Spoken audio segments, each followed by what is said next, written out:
Now that we've covered Group A strep, we'll move on to Group B strep. You'll want to pay special attention to the tests we use to differentiate the two. Another name for Group B strep is Strep A galactiae, but in the universe of Sketchy Micro, A galactiae will be known as A galactic baby. So let's get going. The scene will take place in outer space. While we draw the planets and space backdrop, I thought it'd be appropriate to play a segment of the 2001 Space Odyssey soundtrack. Have a listen.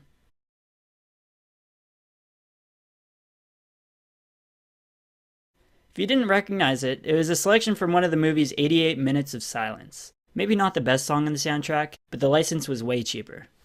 So we're almost done drawing our galactic baby. And done.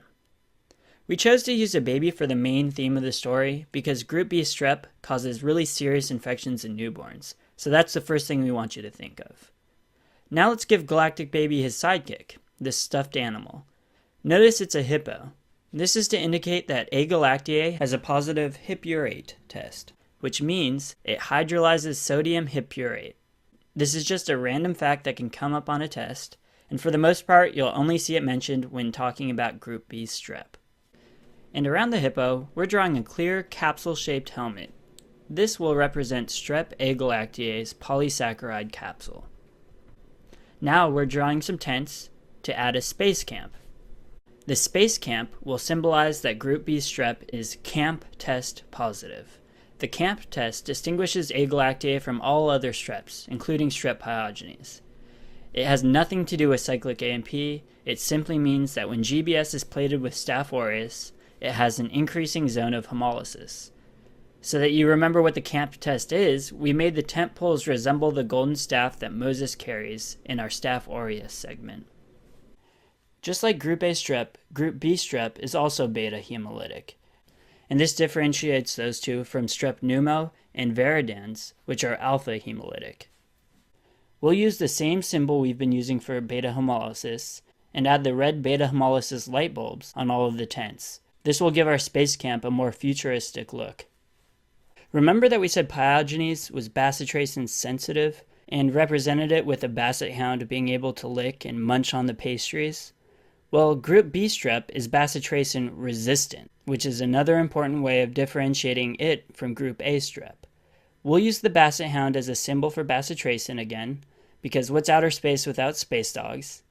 And to represent resistant, we'll draw him wearing a helmet, but have him licking the inside of his helmet.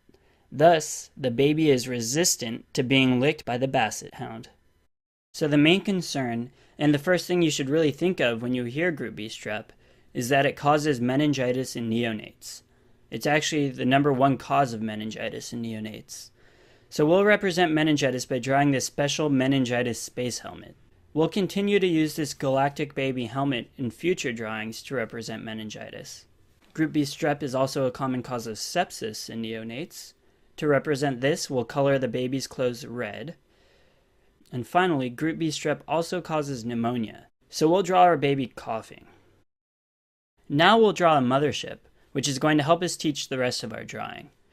So just to reinforce the idea of the camp test, which is important for Group B strep, we're drawing this red arrow on the spaceship. If you imagine the spaceship as a petri dish, this red arrow is what the camp test will look like. The arrow head is the arc that forms at the point of intersection between the plated Group B strep and Staph aureus. Now let's pretend the mothership is in fact the baby's mother.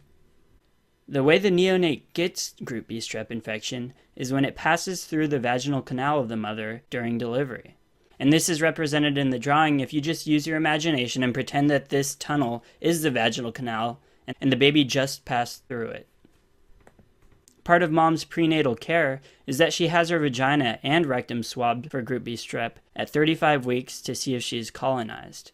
So we'll write 35 WK or 35 weeks on the side of the ship. Again, this is to remind you that all pregnant women need to be swabbed at 35 weeks to see if they're colonized for Group B strep. Let's say the mother is determined to be colonized. Then how do you prevent the baby from getting a terrible GBS infection? Well, you give mom intrapartum penicillin. This is very important, and you'll very likely come across this test question at some point during your studies, so we're going to make it very, very obvious.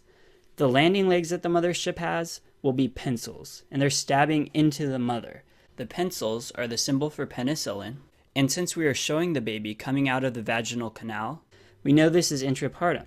So again, we know that prophylaxis against GBS infection is given to mom intrapartumly. And that wraps up Group B strep. I hope you've enjoyed this one.